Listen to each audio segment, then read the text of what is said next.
তুই হয়তো ভুলে যাচ্ছিস রে ছোটু যে আমার নামটা কি। মানে জানি ভাই। ওই যে সবাই বলে না, বড় ভাই, মেজো ভাই, ছোট ভাই, সবার ভাই, ভাই ভাই, মিন্টু ভাই। জানিস তো এই নামটাই আমার পরিচয় বহন করে। জি ভাই। কথাগুলো এক নাগাড়ে বলে ওঠে নয়ন। আর তার ছেঁড়া মেন্টাল মিন্টু। মিন্টু বলে কম করে বেশি, বুঝায় কম, বুলেট মারে বেশি। চার দেওয়ালের এক বদ্ধ রুমের ভেতরে বসে কথাগুলো বলছে দুজন মিলে। দুজনের মধ্যে তার ছেঁড়া মিন্টু হচ্ছে গ্যাংয়ের লিডার, আর নয়ন হচ্ছে তার চেলা। কথায় কখন কি মনে হয় দেশের ঘটনা বাতাসের হাওয়ার মধ্যে পৌঁছে যায় তার কাছে। তার এক হুংকারে পুরো শহর কাঁপে, কিন্তু প্রকাশ্যে সে আসে না। আড়ালের ভেতর থেকে দমকা হাওয়াতে লন্ডভন্ড করে দেয় পুরো এলাকা। আসলে সে একটা মাইন্ড গেমার। অল্প বয়স থেকেই সে রাজনীতিতে নয়, বরং পলিটিক্সে বেশি বুবুর্চির এক ছেলে। সে খুব সহজে ইশারার মাধ্যমে বুঝিয়ে দেয় কোন পয়েন্টে কোথায় গিয়ে সহজে ওই জিনিসটাকে নিজের আয়ত্তে করে পাওয়া যাবে। পদে পদে মারে মাইন্ড গেম, আর এক গেমে উন্মাদ পুরো এলাকা। সে রাজনীতিতে নয়, বরং পলিটিক্সে অনেক বেশি বিশ্বাসী করে, কারণ সে মনে করে রাজনীতির থেকে পলিটিক্স অনেক বেশি টাকা। আর সে শুধু বুঝে আর চিনে টাকা, টাকা ইজ টাকা। তার মুখে আর মনে একটাই কথা, টাকা থাকলে দুনিয়াকে সে কিনে নিতে পারবে। তাই সে টাকার জন্য পারে না এমন কোনো কাজই নেই। তার নামের ভয়টা ঢুকিয়ে দিতে চায় সারা বিশ্বের, সরিয়ে দিতে চায় তার পাওয়ার সবার মাঝে। সরকারকে পর্যন্ত সে নিজের আয়ত্তে পরিচালনা করতে চায়। তাই তার মিশন হচ্ছে টাকা। সামনে ইলেকশন, মানুষ রাজনীতি নিয়ে মেতে আছে, আর এই পাগল মেন্টাল মেতে আছে পলিটিক্স নিয়ে। পরিবার বলতে তার আপন কেউ নেই। অনেক আগেই নিঃসঙ্গ নিঃস্ব ছেঁড়া হয়ে গেছে তার পরিবার। পরিবারের কথা যেহেতু এলো, তাহলে পরিবারের কথাটা পরেই বলছি। আগে চলুন তার জীবনটা শুধু টাকা কেন চায় শুনে আসি। তার নতুন জীবনে কি এমন ঘটেছিল যার জন্য সে শুধু টাকাই চায়। সে মোটামুটি ভালোই একজন গ্যাংস্টার মানুষ। মারতে কাটতে দিন দুপুরে দুবার ভাবে না সে। প্রকাশ্যে অপ্রকাশ্যে যেখানে যাকে উপড়ে ফেলতে হয় তাকে সেখানেই উপড়ে ফেলে। তার কথা একটাই, জানিস তো নয় জীবনে বড় হতে গেলে না অনেক স্ট্রাগল করতে হয়। যেমন বড় কিছু পেতে হলে ছোট জিনিসগুলোকে ছেড়ে দিতে হয়। ভাই, আপনার সাথে অনেক দিন হলো থাকছি, অনেক কিছু শিখেছি, অনেক টাকার মালিক হয়েছি। আমাদের জ্ঞানটা আপনার নির্দেশেই চলে। জানিস তো সবাই বলে ভালোবাসা নাকি টাকা দিয়ে কেনা যায় না, তবে আমি মনে করি টাকা থাকলে শুধু ভালোবাসা নয়, বরং পুরো পৃথিবীটাকে নিজের হাতে আনা যায়। ভাই, এতদিন হয়ে গেল আপনার সাথে আছি থাকছি, কিন্তু আপনার সম্বন্ধে কোনো কিছুই জানলাম না। আপনার পরিবারের কি হয়েছিল, আর আপনি কবে থেকে ভাই এই পদে এসেছিলেন? পৃথিবীটা অনেক ছোট, কিন্তু পৃথিবীর ভেতরটা অনেক বড়। আমরা মুখ দিয়ে বলি জীবনটা অনেক সহজ, কিন্তু জীবনটা কতটা কঠিন সেটা কেউ জানে না। কথাগুলো বলে হা হা করে হাসতে থাকে। কথাগুলো অবান্তর হলেও কথাগুলোর মানে খুঁজে পায় না নয়ন। চার দেওয়ালের রুমের মধ্যে বসে দুজনে যখন ক্রাইম বোর্ডে মেতে উঠে খেলতে, তখন হঠাৎ করে ফোনটা বেজে ওঠে নয়নের।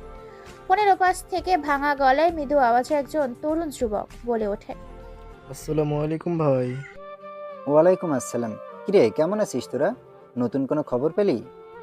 জি ভাই, আলহামদুলিল্লাহ আমি ভালো আছি। আপনি কেমন আছেন? আর হ্যাঁ, আমাদের বসকে আমাদের পক্ষ থেকে সালাম জানিয়ে দিবেন। হুম। ভাই, পাকা খবর আছে, কথাগুলো মন দিয়ে শুনুন। আমি আপনাদের কথা অনুযায়ী পুরো সেকশনে ছেলেপেলে লাগিয়ে দিয়েছি। প্রায় একটা সেক্টরে 1 কোটি করে টাকা দিয়েছে। শুধুমাত্র এই ইলেকশনটা জিতে গেলে সাধারণ মানুষের পথে নেমে যাবে। ও যেমন 2 হাতে টাকা উড়িয়ে দেয়, তেমনই ও 4 হাতে টাকা নিজের পকেটে পুরবে। আমি জানি। আমি বসের সাথে কথা বলে ফাইনাল ডিসিশনটা জানিয়ে দেব। তোরা আরও খোঁজ খবর নে। ও যেন কোনোভাবেই এবার ইলেকশনটা জিততে না পারে। কারণ তোরা জানিস, বস রাজনীতিতে নয়, বরং পলিটিশিয়ানে বিশ্বাসী। কথাগুলো বলে ফোন কেটে দেয় আব্দুল নামে সেই ছেলেটি। নয়ন তার ফোনটা পকেটে পুরে নেয়। তারপর এক প্রশান্তময় দৃষ্টিতে দু চোখ নিয়ে তাকিয়ে সে তার ছেলে ভয়ঙ্কর পাগল পাগলা খ্যাপার সার। সে বলে কম, করে বেশি, বুঝাই কম, বুলেট মারে বেশি। সেই মিন্টুর উদ্দেশ্যে বলে ওঠে, ভাই, জাহিদ কয়েক পরিশোধে কোটি কোটি টাকা দিয়ে দিয়েছে, কারণ সে মনে করে জনগণের টাকা জনগণকেই দিয়েছে। এতে তো তার পকেট থেকে 1 টাকাও খরচ হচ্ছে না, আবার জনগণের পকেট থেকে চুষি নেবে যদি সে এবার নির্বাচনে জিতে চায়। নয়নের মুখে কথা শুনে উচ্চ সুরে সেই পাগলটা হাসতে থাকে। পাগলটা তার এইরকম কথায় উন্মাদ হয়ে ওঠে। হাসতে হাসতে এবার বলে ওঠে, এবার খেলা জমবে, এখন হবে ধামাকা বাংলাদেশে। কথাটা বলে উচ্চ স্বরে হাসতে থাকে মিন্টু। মিন্টুর আরেকটি নাম আছে। কেউ তাকে চিনে মিন্টু বলে, আর কেউ তাকে চিনে মেল্টন বলে। তবে মেল্টন নামটা শুনলেই অন্তরাত্মা কেঁপে ওঠে সবার। কালো দুনিয়ার অন্ধকার জগতের আন্ডারগ্রাউন্ডের আন্ডারওয়ার্ল্ডের top wanted criminal the mental MK. সবাই মেন্টাল বলে চিনে, তার আসল নাম যে মিন্টু এটা কেউ জানে না। সবাই জানে মেন্টাল ভাই বলে। মেন্টাল কোনো কথা ছাড়াই পকেট থেকে ফোনটা বের করে 3 ডিজিজের একটা পিন নেয়, ইউজ করে কম্পিউটারে। তারপর সেখান থেকে ইন্টারপ্রেস করে 124525 কোডটি ব্যবহার করে কম্পিউটারের ব্রাউজ লগ ইন করে নির্বাচন কমিশনের অফিসারের পুরো কম্পিউটার জুড়ে বিচরণ করতে থাকে আর হাসতে থাকে। ফোনটা কেটে দিয়ে বলে ওঠে নয়নের উদ্দেশ্যে, কিরে, কোথায় কি করতে হবে তোকে বোঝাতে হবে না, নাকি তুই নিজেই তুলে আনবি ওকে? ভাই, কাজ হয়ে যাবে, ওকে তুলে নিয়ে আসছি। হুম। তারপর নয়ন ওখান থেকে বেরিয়ে চলে যায়।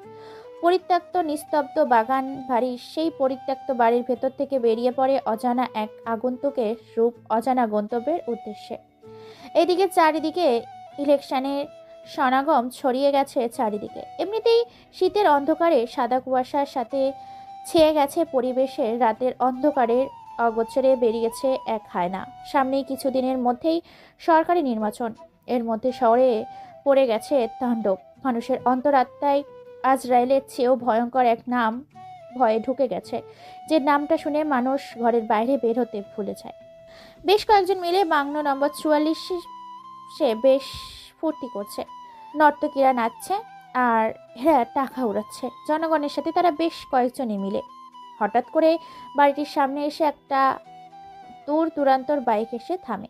বাইক থেকে হিরোদের স্টাইলে মাটিতে পা ফেলে পকেট থেকে সিগারেট বের করে আকাশে ছুঁড়ে মারে। তারপর সিগারেটের ক্যাশ করে মুখে পুরে নেয়। ডান হাত দিয়ে পকেট থেকে লাইটার বের করে আগুন জ্বালাতেই সিগারেটটা তারপর নিজের ইচ্ছে মতো টানে নিকোটিনের ধোঁয়া। বেশ কয়েকটা টান দিতেই হাত থেকে সিগারেটটা মাটিতে ফেলে দিয়ে পা দিয়ে পিষে দেয়। তারপর একটা ঠোঁটের নিচে মুচকি স্মাইল দিয়ে গুটি গুটি পায়ে এগিয়ে যায় ঘরের দরজার সামনে। চোখে সানগ্লাস, পরনে স্টাইলিশ জার্মানি ব্র্যান্ডের একটা প্যান্ট, মাথা থেকে কোমর পর্যন্ত একটা কালো জ্যাকেট, আফগানিস্তানের ব্র্যান্ডের জ্যাকেট। চোখে যেই সানগ্লাসটা লাগিয়েছে ওই সানগ্লাসটা ব্র্যান্ড হচ্ছে মালয়েশিয়া। হাতে গ্লাভস ও ব্র্যান্ডেড ঘড়ি দেখে মনে হচ্ছে এটা কাতারের ব্র্যান্ডের তৈরি করা। মাথায় একটা কালো রঙের টুপি, এই টুপির ভুটান দেশ থেকে নিয়ে এসেছিল। কোমর থেকে পিস্তলটা বের করে তার সামনে নিয়ে আসে, জ্যাকেটের ভেতরে হাতার সামনে রাইফেলটা নিয়ে নেয়। রাইফেলের ব্র্যান্ডেড হচ্ছে the most government of criminal the power of bank, হায়না দ্য কিলার, আন্ডারওয়ার্ল্ডের দ্য গ্রেট শীর্ষ মস্তান অ্যান্ড আন্ডারওয়ার্ল্ডের the criminal of the killer boys mental. রাইফেলটা বাংলাদেশের তৈরি করা, কিন্তু রাইফেলের ভেতরে যে বুলেটগুলো আছে সেই একটা বুলেট তৈরি করা হচ্ছে চীন দেশের। চীন দেশ থেকে আগত তার একটা বুলেট। হয়তো তার ইশারা ভুল হতে পারে, কিন্তু যার শরীরে বুলেট লাগে তাকে উপরের টিকিট ধরাতে মোটেও মিস করে না এই চীনের তৈরি বুলেট। দরজার সামনে এসে আগন্তুকটা দাঁড়ায়। তারপর পকেট থেকে হাতটা বের করে দেওয়ালের কলিং বেল বাজিয়ে দেয় 3 বার। টুং টুং শব্দের ভেতর থেকে একজন এসে দরজা খুলে দেয়। দরজা খোলার সাথে সাথেই ছেলেটি আগন্তুককে দেখার আগেই মাটিতে লুটিয়ে পড়ে। কেননা ছেলেটি দরজা খুলেই চোখ মিলে তাকানোর আগেই দরজার বাইরে যে আগন্তুকটি দাঁড়িয়েছিল সে আগন্তুকটির ধারওয়ালা ব্লেড দিয়ে ছেলেটির গলার শিরা, উপশিরা, শ্বাসনীলা, কণ্ঠনালী এক টানে ছিদ্র করে দেয়। মুহূর্তের মধ্যে ফিনকি কেটে তাজা লাল রক্ত বের হতে থাকে। সমুদ্রের ঢেউয়ের চেয়ে দ্রুত বেগে শরীরের বয়ে জমিনে পড়তে থাকে। ছেলেটির চোখ মিলে তাকানোর আগেই চোখ বন্ধ করে জমিনে পড়ে যেতে নিলে আগন্তুকটি তার ডান পাটা বাড়িয়ে দেয় ছেলেটির মাথায়, তার পায়ের মধ্যে দিয়ে পড়ে। তারপর আগন্তুকটি ছেলেটির মাথাটাকে খুব যত্ন সহকারে জমিনে ফেলে দেয়, কেননা আগন্তুকটি জানে যে গুলি করলে শব্দ হবে অথবা ছেলেটি চিৎকার করবে। তাই বুদ্ধি খাটিয়ে আগন্তুকটি মেন পয়েন্টে তার শিল বসিয়ে দিয়েছে। তার ক্যারেক্টার নেই কোনো ক্ষমা, নেই কোনো দাড়ি, একেবারে ফুল স্টপ। ভেতরে কয়েকজন রাজনৈতিক দলের নেতা বসে বেশ নর্তকীদের নাচ দেখছে। তাদের সাথে ওর উন্মাদ হয়ে মেতে উঠেছে তখনই তাদের ভেতর থেকে সম্রাট নামের এক রাজনৈতিক নেতা হালকা হেসে বলে ওঠে, আরে ওই নৎকি, শুধু কোমর নাচালেই হবে নাকি? আমাকেও সুখ দিতে হবে। আয় রে আয়, আমাকে সুখ দে, তোকে টাকার বিছানায় শুয়ে রাখবো। এদিকে প্রায় 10 জনের মতো সিকিউরিটি পুরো হল রুমটাকে ভালো করে নজরদারি করছে, যেন বাইরে থেকে কেউ ভেতরে প্রবেশ করতে না পারে। তারা সেই লোকটিকে বাইরে যেতে দেখেছিল, কিন্তু ছেলেটি বাইরে থেকে আর ভেতরে আসতে দেখেনি। একটি সিকিউরিটি গার্ড দরজা দিকে এগিয়ে যায়। আগন্তুকটি গুটি গুটি পায়ে এগিয়ে আসে। যখনই আগন্তুকটি দরজা বেয়ে ভেতরে প্রবেশ করতে যাবে, তখনই সিকিউরিটি গার্ডটি বের হয়। সিকিউরিটি গার্ডটি কোনো কিছু বুঝে ওঠার আগেই আগন্তুকটি পকেট থেকে একটা ধারালো চাইনিজ ছড়ি বের করে মাথার মাঝ বরাবর কপালের ওপর কোপ দিয়ে দেওয়ালে গেঁথে দেয় সেই সিকিউরিটি গার্ডটির মাথাটি। সিকিউরিটি গার্ডটি যখনই আহা বলতে যাবে, তখনই তার মুখের ওপর 5 আঙুলের গোটা হাত ঢুকিয়ে দেয়। তারপর তার মুখের ভেতর থেকে কণ্ঠনালীটা ছিঁড়ে বের করে নিয়ে আসে। আগন্তুকটি মুচকি একটা হাসি দেয়, সেখান থেকে কেটে পড়ে। আর সেই সিকিউরিটি গার্ডটি ঠাই মূর্তির মতো দাঁড়িয়ে থাকে। রুমের মধ্যে বসে আসে সম্রাট, মুক্ত, মোজারুল এবং সাকিব। ওদের মধ্যে থেকে প্রায় 5 জনের মতো নর্তকীরা তাদের অঙ্গ নাচানো নাচ দেখিয়ে তাদেরকে মাতাল করে রাখে। সম্রাট নামে সেই মধ্যবয়স্ক ব্যক্তিটি বলে ওঠে, ওই ফিগারওয়ালা নৎকি, তুই আমার কোলে এসে বস। আরও কিছু বলতেই মুখটা হা করেছে সম্রাট, কিন্তু শেষ কথাটি উচ্চারণ করার আগেই হঠাৎ কোথা থেকে যেন ঝড়ের মতো সিডর তুফান হায়রা রকেটের গতিতে এসে সম্রাটের শরীর থেকে মাথাটা আলাদা করে মাথার উপরে পা দিয়ে দাঁড়িয়ে যায় একটা অজানা আগন্তুক। আগন্তুকটা রামদা থেকে ঠপ ঠপ করে এখনো ফ্লোরের ওপর রক্ত পড়ছে। ছটপট করতে করতে সম্রাটের সাদা ফ্লোরটা রক্তে লাল হয়ে গেছে। উপস্থিত বাকি 3 জন এই দৃশ্য দেখে যে যার জায়গা পদত্যাগ করে অন্তর আত্মাসহ কেঁপে ওঠে সবার চোখে এক আতঙ্ক, ভয়, পিন পিন নীরবতা বিরাজ করছে। পুরো রুমটা নিস্তব্ধ হয়ে গেছে। সেখানে এতক্ষণ চলছিল ডিজে গান, সেখানে শুরু হয়েছে আর্তনাদ। ছেলেটার দিকে এক দৃষ্টিতে তাকিয়ে আছে সবাই। এখনো মাথা তুলে তাকায়নি, সামনে দাঁড়িয়ে আছে। মাথা কাটা দেহটি এখনো সেখানেই ছটফট করছে। মাথাটা এখনো লাফালাফি করছে ফ্লোরের উপর।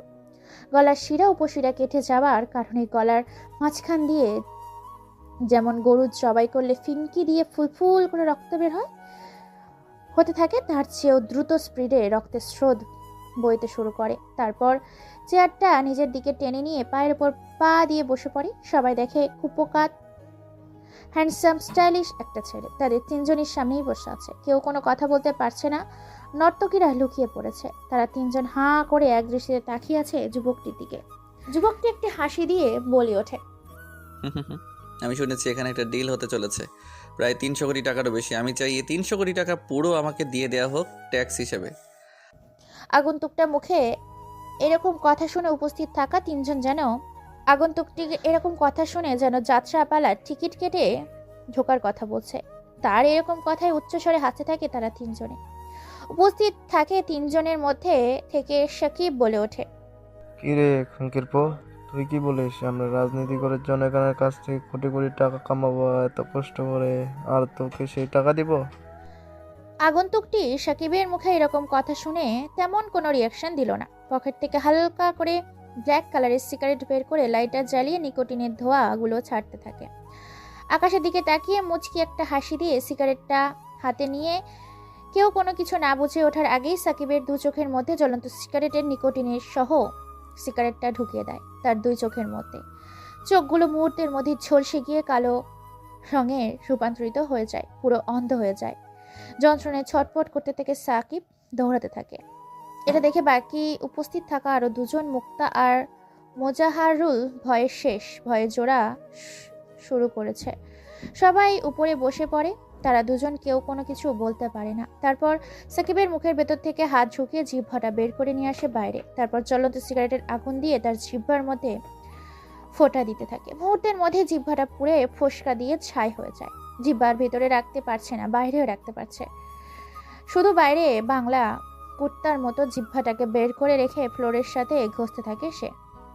তারপর তার ATM card, debit card, black card, CD card, driving licence, কোম্পানির লাইসেন্স, এমনকি তার পুরো প্রপার্টি নিয়ে নিজের আয়ত্তে নেয় সেই আগন্তুকটি। তারপর সেই আগন্তুকটি নর্তকীদের সামনে সাকিবকে পুরো উলঙ্গ করে। সাকিবকে অনেক বিশ্রীভাবে সারা শরীরে ব্লেড দিয়ে ছিঁড়ে ছিঁড়ে খণ্ড খণ্ড করে দেয় শরীরের চামড়া কেটে, মাংস কেটে তার উপরে রাসায়নিক 40 এফআইডি নামক এক রাসায়নিক ঢেলে দেয়। মুহূর্তেই মধ্যে পুড়ে শরীরে আগুন জ্বলে যায়। এমনিতেই যা অত্যাচার হয়েছে, শরীরের ব্যথায় না পাচ্ছিল দৌড়াতে আর না পাচ্ছে সহ্য করতে, শুধু পাগলের মতো চিৎকার করছে। সাকিবের এরকম ভয়ানক মৃত্যু দেখে গলা শুকিয়ে গেছে মোজাহারুল আর মুক্তা। তারা কোনো কথা ছাড়াই ভয়ে তারা তাদের প্রপার্টির সম্পদ সবকিছু লিখে দেয় ওই আগন্তুকটির নামে, একটু হেসে বেরিয়ে আসে সেখান থেকে, যেন তারা হাত ছেড়ে বাঁচল। কিন্তু তারা জানে না আরও তাদের সাথে নতুন কিছু হতে চলেছে। বেরিয়ে যাবার সাথে সাথেই নয়ন সহ আরও 7 জন সেই বাংলোর ভেতর প্রবেশ করে। তারপর সেখান থেকে এত কিছু ঘটে যাওয়ার পরও রঙ্গনীলা মেতে ওঠে। নর্তকীরা নিয়ে পড়ে থাকে একটা রুমে। এটা দেখে যেই 7 জন রুমের মধ্যে প্রবেশ করেছিল, তারা নিজেদের সামলাতে না পেরে তারা ওই কাজে লিপ্ত হয় এবং উপস্থিত থাকা রুমের মধ্যে সবাইকে নৃশংসভাবে হত্যা করে পুরো রুমকেই আগুন জ্বালিয়ে বেরিয়ে পড়ে। আর সেখানে লিখে দেয় মেন্টাল দ্য এমকে। দেখতে দেখতে রাতটা ঘনিয়ে এসেছে। চারদিকে মোটামুটি ফজরের আজান দেওয়া শুরু করেছে। মুসলিমরা মসজিদে যাচ্ছে, কেউ বের হচ্ছে শরীর চর্চায়, আবার কেউ বের হচ্ছে নিজের জীবিকা নির্বাহ করার জন্য কঠোর পরিশ্রমের উদ্দেশ্যে, কেউ তার আপনজনের কাছে দেশ বিদেশে থেকে ফেরত এসে। রাতের এই পিন পিন নীরবতা বিরাজ কেটে সকালের কোলাহলে মেতে ওঠে পুরো দুনিয়া। সকালের এই মনোমুগ্ধকর পরিবেশে খবরের কাগজে, টেলিভিশনের পর্দায় সাংবাদিকদের কোলাহল, মানুষের সমাগমে পুরো বাড়িটাকে বাংলো নম্বর 66। বাড়িটিকে ঘিরে হাজারো মানুষ একের পর এক মৃত লাশের বডি বের করছে আর সাংবাদিক টেলিভিশনের খবর প্রচার করছে। মানুষ পত্রিকা পড়ছে। পুলিশ, সিআইডি তদন্ত করে জানতে পেরেছে এসবের পেছনে গ্যাংস্টার দ্য কিলার ও পাওয়ার হায়না bank mafia the killer, boy is the বাদশাহ the of the it's godfather the MK. MK নামটা শুনতেই মানুষের শরীরের লোমগুলো খাড়া হয়ে যায়। তারা জানে যে এই এমকে কতটা ভয়ানক। বাংলাদেশের প্রায় 9টি ও বেশি আইন বাহিনী এই এমকে খুঁজে বেড়ায়, কিন্তু এখনও এর কোনো কুল কিনারা খুঁজে পায়নি। শুধু এতটুকুই জেনেছিল যে রাজনীতিতে বিশ্বাসী নয়, বরং পলিটিক্সে বিশ্বাসী এবং পারদর্শী। দেখতে দেখতে সকাল 9টা বেজে যায়। ভার্সিটির ছাত্রছাত্রীরা, স্কুলের ছাত্রছাত্রীরা তাদের নিজ গন্তব্যের উদ্দেশ্যে চলতে শুরু করেছে। গুটি গুটি পায়ে এগিয়ে যাচ্ছে একটি handsome, dashing look the perfect body. কলেজের গেট পেরিয়ে ভেতরে প্রবেশ করে সেই অজানা ছেলেটিকে দেখতেই কলেজের ভেতর থেকে একজন চিৎকার দিয়ে বলে ওঠে, আরে মিন্টু যে, আয় বস, এইদিকে আয়। কই থাকিস বলতো, তোরে আজকাল খুঁজেই পাওয়া যায় না। মিন্টু নামটা শুনতে পেছন ঘুরে তাকায় ছাত্রছাত্রীরা। আসলে ভার্সিটির সবচেয়ে উচ্ছৃঙ্খল ছেলে হচ্ছে এই মিন্টু। কথায় কথায় মানুষকে মারপিট। আসলে এই ছেলেটি এমনই। ছেলেটি আর কেউই নয়, আমাদের এই গোপন আগন্তুক মিন্টু, ওরফে আন্ডারওয়ার্ল্ডের পাওয়ার অফ ব্যাংক হায়না the killer, boy is mental the killer MK. ছেলেটা কোনো কথা না বলে তার বন্ধুদের সাথে সাক্ষাৎ করে, তারপর বলে ওঠে, আর বলিস না, সামনে ইলেকশন, সব মিলিয়ে ব্যস্ত হয়ে পড়েছি। কারণ তোরা তো জানিস আমি কি জিনিস। ভাই মানতে হবে তোর পাওয়ার আছে, আর তোকে দেখলে আচ্ছা আচ্ছা মন্ত্রীগুলো তাদের প্যান্টে হিসু করে দেয়। জানিস তো ভাই, পিছনে 10 জনকে নিয়ে সাহসিকতা দেখাতে নেই, বরং সামনে 10 জন রেখে একাই লড়ে যাওয়াটাকে সাহসিকতা বলে। এবারে এমপি পর্যায়ে গেলি না কেন? আমাদের পুরো কলেজ তোকে ভোট দিবে। আরে পাগলা, এমপির তো কোনো দামই নেই এদেশে, তোর কোনো মূল্য নেই। এমপি কেউ তো কিনে রাখা যায় নিজের জুতার নিচে। আমি এমন একজন হতে চাই, আমার কোথায় দেশ চলবে। অল দ্য বেস্ট বন্ধু, আমরা সবসময় আছি তোর পাশে, আছি, থাকবো আর থাকছে। জয় বাংলা। আমি ইসলামের একজন বীর সৈনিক যোদ্ধা, জামাত ইসলাম। আচ্ছা শোন, সবাই কাল আসে যাই। মিন্টুর পোশাকে আছে হ্যান্ডসাম স্টাইলিশ ড্যাশিং লুক। যেতে যেতে চোখ পড়ে মিন্টুর একটা ডানা কাটা পরির দিকে। আহ, দেখতে যেন কি মায়াবী। হাতে কাঁচির চুড়ি, ঠোঁটে লাল গোলাপের লিপস্টিকের, মুখে লেগে আছে মধুময় হাসি, চুলগুলো ছেড়ে দেওয়া, কমানোর পর্যন্ত কোমর দোলানো। অসম্ভব সুন্দর রূপবতী, এই ভার্সিটির সর্বোচ্চ সেরা বিশ্ব সুন্দরী মেয়ে মিনা। প্রিয় ভাই ও বোনেরা, এই গল্পের বিশেষ একটা কথা আমি তুলে ধরছি। আমি রাইটার হবার পাশাপাশি একজন চ্যানেলের অ্যাডমিন। আপনারা অনেকেই আমাদের সাথে কথা বলার জন্য ব্যাকুল হয়ে পড়েছেন এবং আপনাদের আমরা রিপ্লাই দিই, আপনাদের সাথে আমরা কথা বলি। পরিশেষে ভাই ও বোনেরা, আপনারা নিজেরা অশ্লীল কাজে যুক্ত থাকেন এবং আমাদেরকেও আপনাদের অশ্লীল কাজে যুক্ত করেন। আপনাদের কাছে আল্লাহর ওয়াস্তে 2 হাত জোর করে বলছি, আমাদের সাথে কথা বললে কথা বলতে পারেন, কিন্তু আমাদের অনুমতি ছাড়া কোনো হোয়াটসঅ্যাপ গ্রুপে, মেসেঞ্জার গ্রুপে অথবা কোনো জায়গায় আমাদের অ্যাড করবেন না। কারণ হচ্ছে আমরা ইসলাম ধর্মের জনগোষ্ঠী, তাই আপনাদের কাছে অনুরোধ, আপনারা আমাদের সাথে ভালোবেসে কথা বলতে পারেন, আপনাদের সুখ দুঃখের কথা বলতে পারেন, পাশে থাকতে পারেন, সাপোর্ট দিতে পারেন। আর যদি কেউ আপনারা আপনাদের জীবন কাহিনী বলতে বা লিখে দিতে চান, আমরা জানাতে পারেন, আমরা চেষ্টা করব। এর পাশাপাশি আমাদের চ্যানেলের ভয়েস আর্টিস্ট ছেলে এবং মেয়ে উভয় লাগবে। সো তোমরা আমাদের সাথে যোগাযোগ করতে পারো, কিন্তু ভদ্রতার সহিত আমাদের সাথে কথা বলো প্লিজ। তোমাদের কাছে একটা অনুরোধ। মানুষের সামনে একটা গল্প প্রেজেন্টেশন করা খুবই সহজ, কিন্তু এই গল্পটাকে প্রেজেন্টেশন তৈরি করতে খুবই কঠিন। যাই হোক, অনেক কথা বললাম, চলুন গল্পের মূল পয়েন্টে ফিরে আসি। এর আগে বলে রাখি, চ্যানেলকে সাবস্ক্রাইব করে পাশে থাকুন, কারণ এর পরিবর্তে আশিক ভাইয়া এবং প্রিয়াঙ্কা আপু দুজনেই 2 হিট নাম্বার 1 পাওয়ারফুল গল্প আসতে চলেছে শুধুমাত্র আমাদের এই চ্যানেলে। হ্যাঁ, মিনা, এই মিনাই হচ্ছে ডানা কাটা পরি, দেখতে অসম্ভব সুন্দর, হিট নাম্বার নায়িকা। উপর থেকে নিচ পর্যন্ত পুরো লাল গোলাপের পাপড়ির মতো টকটকে লাল রঙের, সাদা রঙের থপথপে। মিনার দিকে হা করে তাকিয়ে আছি, চোখের পলকে যেন ফেলছে না। এদিকে দৃষ্টি পড়ে যায় মিনা মিন্টুর সামনে এসে গিয়ে তুড়ি বাজিয়ে বলে ওঠে, কিরে হাবলা, এইভাবে আমার দিকে হা করে তাকিয়েছিস কেন? নিজের চোখকে হেফাজত কর, না হলে তোর চোখ দুটো খুলে তোর হাতে ধরিয়ে দিব বলে দিলাম। মিন্টু এক মোহ লাগা মায়া দৃষ্টিতে তাকিয়ে আছে মিনার দিকে। মিনা এই বলে যখনই চলে যেতে নিবে, তখনই পেছন থেকে কয়েকজন ভরা মাঠে মিনার হাতটা টান দেয়। ভার্সিটির ভরা মাঠে জনজন দিয়ে ভরা। ভার্সিটির ছাত্রছাত্রীরা হা করে তাকিয়ে আছে দুজনের দিকে। সবার সামনে জড়িয়ে ধরে মিনাকে। হালকা করে মিনার গেলে ছোট্ট করে একটা লাভ কিস দিয়ে বলে ওঠে মিন্টু, হাহা, তুই জানিস আমি কে? আমি মিন্টু। তোর বাবাকে বলে দিস আজ না হয় কাল, কাল না হয় পরশু, পরশু না হয় পরশু, আর পরশু না হয় তরশু তোকে আমার করেই ছাড়বো। জানিস তো আমার নামটা কি? সবার ভাই, বড় ভাই, মেজো ভাই, ছোট ভাই, মিন্টু ভাই।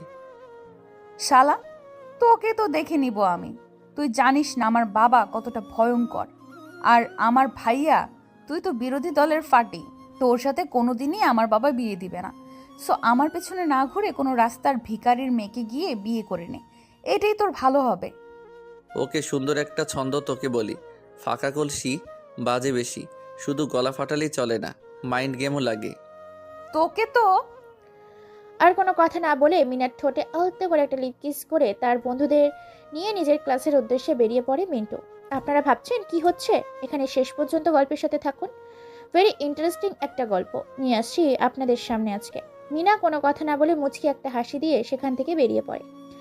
এই মিনা হচ্ছে এমপি দেলোয়ার হোসেনের মেয়ে। দেলোয়ার হোসেনের একটাই মাত্র মেয়ে, সেটা হচ্ছে মিনা। টাকা আর সম্পদের কোনো অভাব নেই, সাথে সম্মান, বিলাসবহুল জীবনযাপন তাদের। তার মেয়ে মিনাও এই ভার্সিটির একজন শিক্ষার্থী। মিনার চাচাতো ভাই মিন্টু, আর মিন্টুই হচ্ছে চাচাতো বোন মিনা। আপনারা ভাবছেন তাহলে দুজনে কি হলো? আসলে মূল কাহিনী হচ্ছে মিন্টু মিনাকে ভালোবাসে আর মিনা মিন্টুকে ভালোবাসে। একে অপরকে খুব ভালোবাসে, তাদের নিজেদের প্রাণের থেকেও বেশি ভালোবাসে। সকালে আজকে এই কাহিনীটা ঘটিয়েছে তারা, যার কারণে রেগে আছে ভীষণ মিনা মিন্টুর ওপরে। আসলে মিনা আর মিন্টু একই বাড়িতে থাকে, কিন্তু কালকে মিন্টু সারা রাত বাড়িতে যায়নি বলে ভীষণ রেগে যাচ্ছে মিনা।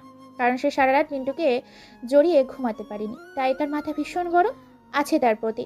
সকালেও বাড়িতে যায়নি, সরাসরি ভার্সিটিতে চলে এসেছে। এমনকি দুজনের বিয়েও হয়ে গেছে, পারিবারিকভাবে তাদের বিয়ে দেওয়া হয়েছে। অল্প বয়সে তারা নিজেরাই নিজেদের মতের ইচ্ছে বিয়ে করে নেয়, যাতে নিজেদের কোনো পরকীয়ায় যুক্ত না হতে হয় সেজন্য। ভার্সিটিতে সবাই আড্ডা দিচ্ছে। এদিকে শহরের একের পর এক রোমাঞ্চকর কাহিনী ঘটে চলেছে শহরের বিভিন্ন স্থানে। পাওয়া যাচ্ছে রাজনৈতিক নেতাদের লাশ, শহরে হরতাল, বিভিন্নভাবে তাণ্ডব। সেখান থেকেই বলে ওঠে মিনার বান্ধবী সুধা। কি রে, তুই দুলাভাইয়ের সাথে এইভাবে ক্যাম্পাসে ঝগড়া করলি কেন? আজ মনে হয় দুলাভাই তোকে আদর করতে ভুলে গেছে। শাকচুনি চুপ কর, যদি আর কথা বলিস না তোর মুখে মারবো এক ঘুষি। ওর আজকে কপালে দুঃখ আছে। ও আমাকে সকালে কিস না করে চলে এসেছে ভার্সিটিতে। ও জানে না ও ঠোঁটের ছোঁয়া না পেলে আমার দিনটাই ভালো যায় না। আজকে ওকে শুধু একবার পাই, তারপর ওর ক্লাস নেব ভালো করে। তোরা আর যাই বলিস দোস্ত, তোরা দুজনে একটা খাস মাল রে। তোদের জুটিটাকে হেব্বি মানিয়েছে। এইভাবে কথা বলছে নিজেদের। মিন্টু নিজের গন্তব্যের উদ্দেশ্যে চলে যাচ্ছে ভার্সিটিতে। বসে আছে সাজু, জয় সহ আরও অনেকে। তাদের মধ্যে থেকে সাজু বলে ওঠে, ভাই, ভাবির সাথে এভাবে ঝগড়া না করলেও পারতিস। আজকে তোর কি অবস্থা হবে জানিস তুই? তোকে তো আজ... চুপ বেটা, শুধু ওকে নাকি, বল ওর পুরো শরীরকে পেটাবে বেল দিয়ে। ভাবি মাইরি হেব্বি রেগে আছে। চুপ বেটা, আমার মিসেসের রাগ কিভাবে ভাঙাতে হয় সেটা আমার ভালো করে জানা আছে। সো আমার মিনা পাখিকে নিয়ে তোদেরকে ভাবতে হবে না, আমি নিজেই ওকে ম্যানেজ করে নিতে পারবো। জানি রে ভাই, তাছাড়া তোর পাওয়ার আছে, ক্ষমতা আছে, অর্থবিদ আছে, তোকে সবাই চিনে কম বেশি। সে যাই হোক, তোর মিনা পাখি তো বাইরে চলে গেছে। তুই আর এইখানে থেকে কি করবি? তুইও চলে যা, না হলে তোর কপালে কিন্তু দুঃখ আছে, বলে দিলাম। ঠিক বলেছিস ভাই, ওর কাছে যেতে হবে। সে কালকে থেকে আদর করতে পারিনি, ভীষণ রেগে আছে আমার উপরে, তাই আমি গেলাম, তোরা আসিস। এই বলে মিন্টু ইউনিভার্সিটি থেকে বেরিয়ে পড়ে আর অজানা গন্তব্যের উদ্দেশ্যে। ভার্সিটি থেকে বের হতেই পরপর তিনটি বাইক এসে সেখানে মিন্টুর সামনে থামে। তারপর মিন্টু কোনো কথা ছাড়াই মানুষের আড়ালে চোখের অগোচরে বাইক তিনটির মধ্যে থেকে একটি বাইকের ওপর চেপে বসে। মুহূর্তের মধ্যেই চোখের পলকের ফাঁকে গাড়ির ফুল স্পিডে ভার্সিটির এলাকা ছেড়ে চলে যায় তার অজানা গন্তব্যের উদ্দেশ্যে। বাইক তিনটি চলে আসে একটা গ্যারেজের সামনে। বাইকটি থেকে নেমে একটা ছেলে গ্যারেজের ছাপ খুলে দেয়। তারপর চারজন মিলে ভেতরে প্রবেশ করে। চারদিকটা অন্ধকার ছেয়ে গেছে। ভেতর থেকে শুধু শোনা যাচ্ছে মানুষের একটা বুঙানোর আওয়াজ। তাদের চারজনের মধ্যে থেকে একজন গিয়ে গ্যারেজের ভেতরে বাতি অন করে। লাল রঙের লালচে বাতি 200 ওয়াল্টে জ্বলে ওঠে। টেবিলের সামনে চেয়ারের সাথে বাঁধা রয়েছে একজনকে। ছেলেটির চোখে রুমাল বাঁধা, মুখে কাপড় ঢোকানো, পা ও হাতে চেয়ারের সাথে রশি বাঁধা। সবটা দেখে মিন্টু ওরফে এমকে কোনো কথা না বলে সেখান থেকে ইশারা দিয়ে বেরিয়ে পড়ে। বাইরে এসে হালকা হেসে বলে ওঠে, নয়ন আর আব্দুল কান খুলে শুনে রাখো, যতক্ষণ বেঁচে আছে ততক্ষণ অবধি ওর শরীরে বেল্টের বাড়ি দিতে থাকবি এবং ভিডিও ক্যামেরা করে সেটাকে আমার কাছে পাঠিয়ে দিবি। ঠিক আছে ভাই, ও তাহলে ওর কাজ করুক, আমি আপনাকে সহি সালামতে পৌঁছে দিয়ে আসি। তারপর বেরিয়ে পড়ে এমকে ভাই। যেতে যেতে ফোনে অজানা নাম্বার থেকে কল আসে। মেসেজ পড়ে তো পুরো মাথা নষ্ট তার, কেননা মেসেজে লেখা আছে, আমার শহরে আমার উপরে রাজত্ব করছিস তুই, তোর শহরে আসছি রে তোকে ধ্বংস করতে। আমি তোর রূপে নিয়ে মুখোশ দাঁড়িয়ে এক মায়াবী রে। আহ আহ আহ। মেসেজটা পড়ে পুরো মাথা গরম হয়ে যায় এমকে ভাইয়ের। তারপরে মেসেজগুলো পড়ে পায়ের রক্ত যেন মাথায় উঠে যায় এমকে ভাইয়ের। দ্রুত বাইক চালিয়ে তাকে পৌঁছে দিতে বলে তার বডিগার্ডগুলো। দ্রুত তারা বাইক স্পিডে চালিয়ে আসে তার নিজ গন্তব্যে। বাড়ির সামনে থেকে বাইকগুলো নামিয়ে দিয়ে চলে যায় তারা নিজ গন্তব্যে। গুটি গুটি পায়ে মিন্টু বাড়ির ভেতরে প্রবেশ করে। বাড়ির সামনে গিয়ে কলিং বেল বাজাতেই ভেতর থেকে মিন্টুর চাচি আম্মু দরজা খুলে দেয়। তারপর সে বাড়ির ভিতরে প্রবেশ করে। তার চাচি আম্মুকে সালাম দেয়। মিন্টুকে দেখতেই বলে ওঠে, কিরে বাবা, কোথায় ছিলিস এই কয়দিন? জানিস তো তোকে ছাড়া পুরো বাড়িটা ফাঁকা ফাঁকা লাগে। তোর চাচু তোর জন্য কত টেনশন করে, আর তুই কি না জানিয়ে বাইরে থাকছিস? মিন্টু তার চাচি আম্মুর কথা শুনে কোনো রকম কথা ছাড়াই চাচি আম্মুর গলাটাকে জড়িয়ে ধরে আলতো গলায় বলে ওঠে, কি আম্মু, আস্তে নাস্তে শুরু করে দিলে?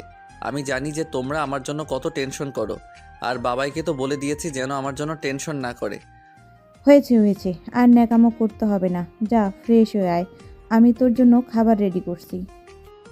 ওকে আম্মু, ঠিক আছে, আমি ফ্রেশ হয়ে রেডি হয়ে আসছি। এই বলে মিন্টু আর কোনো কথা না বলে সেখান থেকে সিঁড়ি ভেদ করে তার নিজের রুমে চলে যায় ফ্রেশ হতে। বাথরুমে ঢুকেছে ফ্রেশ হতে। শাওয়ারের নিচে পানি ছেড়ে দিয়ে ইচ্ছে মতো শরীরটাকে ভিজিয়ে দিচ্ছে। হঠাৎ করে বাথরুমের দরজা ভেদ করে দৌড়ে গিয়ে জাপটে ধরে আচমকা এমন হামাতে মিন্টু চমকে ওঠে। পরক্ষণেই আগন্তুকটির ছোঁয়া পেতেই বুঝে যায় যে কে এই ব্যক্তিটা। তার না দেরি করে জড়িয়ে ধরে আলতো করে চুমু খায় কপালে। অজানা আগন্তুকটি বলে ওঠে, আমার কপালে চুমু খেলে হবে না, আমার 2 ঠোঁটে চুমু খেতে হবে, তবে তোকে আজকে মাফ করব। শুধু এইটুকুই? আগে তুই এটুকু তো করে দেখা, তারপরে তোকে দেখাচ্ছি। মিনার কথা শুনে মিনাকে নিজের কোলের ওপর নিয়ে নেয়, তারপর 2 ঠোঁট নিজের দখলে নিয়ে নেয়। প্রায় 5 মিনিট এইভাবে শাওয়ারের নিচে তার 2 ঠোঁট নিয়ে ভিজতে থাকে। এদিকে মিনা পিছন থেকে মিন্টুর মাথার চুলগুলো খামচে ধরেছে প্রায় অনেকক্ষণ। এইভাবেই কেটে যায়। দুজন দুজনকে আগলে ধরেছে। ভালোবাসার এক রোমাঞ্চকর মুহূর্তে ডুকরে কেঁদে ওঠে মিনা আর বলে ওঠে কাঁদো কাঁদো গলায়, তুই আমাকে একটু ভালোবাসিস না। যদি আমাকে ভালোবাসতি তাহলে তুই আমাকে না বলে কোথাও যেতিস না। তোর সাথে এখন আর কোনো কথা নেই। কালকে আদর করতে পারিনি বলে মন খারাপ? চিন্তা করিস না, কালকের আদরটা আজকের রাতে পুষিয়ে দিব। যা দুষ্টু, আমাকে লজ্জা দিতে বুঝি তোর ভালো লাগে? এইভাবে তারা দুজন প্রায় অনেকক্ষণই ধরে শাওয়ারের নিচে ভিজে গোসল করে ফ্রেশ হয়ে নিচে জান্নাত বেগমের হাতে নিজেরাই খাইয়ে নিবে বলে খাবার নিয়ে বসে আছে ডাইনিং টেবিলে জান্নাত বেগম। তারপর দুজনেই আবার চলে আসে নিজের রুমে, সবকিছু গোছাতে শুরু করে। আর মিন্টুর চাচি দেলোয়ার হোসেনের আরবের শ্বশুর, তিনি গিয়েছিলেন রাজনৈতিকের কিছু কাজ করতে বাইরে। দেখতে দেখতে সন্ধ্যা পেরিয়ে রাত 9টা ছুঁই ছুঁই প্রায়। দুজনে কাঁথার নিচে আষ্টে পিষ্টে জড়িয়ে ধরে ঘুমিয়ে আছে। ল্যাপটপের পাশে কাজ করছে মিন্টু, আর মিনা দুষ্টুমি করছে ওর সাথে। এমন সময় বিছানার উপরে থাকা স্মার্টফোনটি মিন্টু বেজে ওঠে। ফোনের স্ক্রিনে তাকিয়ে দেখতে পায় অজানা থেকে ফোন এসেছে। ফোনটা যখনই রিসিভ করতে যাবে তখনই মিনা ফোনটা রিসিভ করেই আর বলে ওঠে, এই কে রে তোরা? তোদের আক্কেল জ্ঞান নেই? এখন কোন সময় তোরা ফোন করেছিস? তোরা জানিস না এখন আমি আমার জামাইটাকে আদর করছি? তোদের সাহস কি করে হয় বলতো যে তোরা এই সময় ফোন করিস? মিনার কথা শুনে মিন্টু মাথায় হাত দিয়ে দেয়। ফোনের ওপাশে কে ছিল না ছিল কোনো কিছু না ভেবেই না জেনেই হুট করে এতগুলো ঝাড়ি দিয়ে দেয় মিনা অজানা ব্যক্তিটিকে। ফোনের ওপাশে থাকা অজানা ব্যক্তিটি এতগুলো ঝাড়ি খেয়ে কোনো কথা না বলে চুপটি করে ফোনটি কেটে দেয়। তারপর মিনাকে চুপ করিয়ে মিন্টু নিজের বুকের সাথে জড়িয়ে নেয়, কিন্তু তবুও যেন মিনা শান্ত হচ্ছে না। তাই আর কোনো কিছু উপায় না পেয়ে মিন্টু 2 ঠোঁট একত্রিত করে দেয় মিনার 2 ঠোঁটের সাথে। তবে যেন মিনা একটু শান্ত হলো। তারপর তাকে বুকের সাথে জড়িয়ে ধরে। ফোনের দিকে তাকিয়ে দেখতে পায় এটা আর কেউ না, বরং তার চাচা দেলোয়ার হোসেনের গোপন সিক্রেট নাম্বার থেকে ফোন এসেছে তার কাছে। কিন্তু মিনা এখনো জেগে আছে, না করতে পারছে ফোন, না করতে পারছে মেসেজ, আর না পারছে। তাই আর কোনো কিছু উপায় না পেয়ে মিনাকে জড়িয়ে ধরে চুমু খেতে থাকে, সাথে তাকে আদর করতে থাকে। আদর করতে করতে এক পর্যায়ে মিনার সাথে সে হারিয়ে যায় অজানা সেই সমতলের সাগরের গহীনের বুকে। দুজনে ধীরে ধীরে ক্লান্ত হয়ে যায়। তারপর মিনাকে শুইয়ে দিয়ে নিজের পোশাক পরে বেরিয়ে যায় এক অজানা আগন্তুকের উপর। বাইরে বের হতেই পকেট থেকে ফোনটা বের করে দেলোয়ার হোসেনের নাম্বারে ফোন দেয়। দেলোয়ার হোসেন কেবিনে বসে মাথায় হাত দিয়ে নিকোটিনের ধোঁয়াগুলো ছাড়ছে আর আকাশে উড়িয়ে দিচ্ছে। এক পর্যায়ে মিন্টু ফোন করতেই রিসিভ করে দেলোয়ার সাহেব। দেলোয়ার হোসেন ফোন রিসিভ করে বলে, জি চাচা বল, কি হয়েছে? কোনো খবর পেয়েছো? তুমি কোথায় আছো? দ্রুত আমার কেবিনে চলে আসো, তোমার সাথে আমার জরুরি কিছু কথা বলার আছে। চাচা এখন তো আমার পক্ষে যাওয়া সম্ভব নয়, কারণ আমি একটা মিশন কমপ্লিট করব, তারপরে তোমার ওখানে যাব। কিছুক্ষণ অপেক্ষা করো। আমি এখানে ওয়েট করছি, তোমার কাজগুলো সেরে দ্রুত আমার কাছে আসো, তোমার সাথে খুবই জরুরি বিষয়ে কথা বলার আছে। ওকে চাচা। ফোন কেটে দেয় এই বলে দেলোয়ার হোসেন। অজানা আগন্তুকটি পায়ে হেঁটে রাস্তার মাঝে আসতেই ব্ল্যাক কালারের দুটি BMW কার এসে থামে। গাড়িগুলো থেকে একজন মুখোশধারী ব্যক্তি বের হয়ে গাড়ির জানালা খুলে দেয়। তারপর ভেতরে প্রবেশ করা অজানা ব্যক্তিটি। গাড়িগুলো সেখানে আর এক মুহূর্ত দেরি না করে বেরিয়ে পড়ে অজানা এক সংগ্রামের উদ্দেশ্যে। এদিকে সামনে এর কয়েকদিনের মধ্যে নির্বাচন, তাই মানুষ এখন থেকেই আতঙ্কের সাথে হইচই লাগিয়েছে পুরো শহরে। সাংবাদিকদের খবরাখবর তোলপাড় লেগে গেছে পুরো টেলিভিশন এবং খবরের কাগজের হেডলাইনে। এদিকে রাতের অন্ধকারে একের পর এক পাওয়া যাচ্ছে রাজনৈতিক নেতাদের মৃতদেহ। গাড়িগুলো ফুল স্পিডে ফাঁকা রাস্তার মধ্যে এই অন্ধকারে একেবারে হাই ফুল স্পিডে এই রাস্তা কাঁপানোর এক সংগ্রাম চলছে দ্রুত বেগে। অন্যদিকে আপনাদের টুনটুনি মিনা পাখি মিনা ঘুমের ঘরে বলছে, ওই শোন, আমাকে আরো আদর কর, আমার ঠোঁটে নয় আর কপালে নয়। এবার তোকে আমার বুকে কিস করতে হবে। আমি মা হতে চাই, তুই আমাকে আরো আদর দিবি, আমাকে মা হওয়ার সুখ দিবি। মিনা স্বপ্নের ঘরে এতগুলো বলতে থাকে, বড্ড বেশি সে ভালোবাসে মিন্টুকে।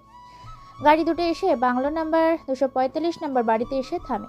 গাড়িগুলো থেকে নামে কালো মুখোশধারী ব্যক্তিগুলো। তারপর সামনে গাড়ি জানালা খুলে দিতেই গাড়ির ভেতর থেকে অজানা আগন্তুকটি বেরিয়ে আসে। তারপর হাতের ইশারা দিতে যে যার মতো পজিশন নিয়ে নেয়। পুরো বাড়িটা অন্ধকারে ছেয়ে গেছে।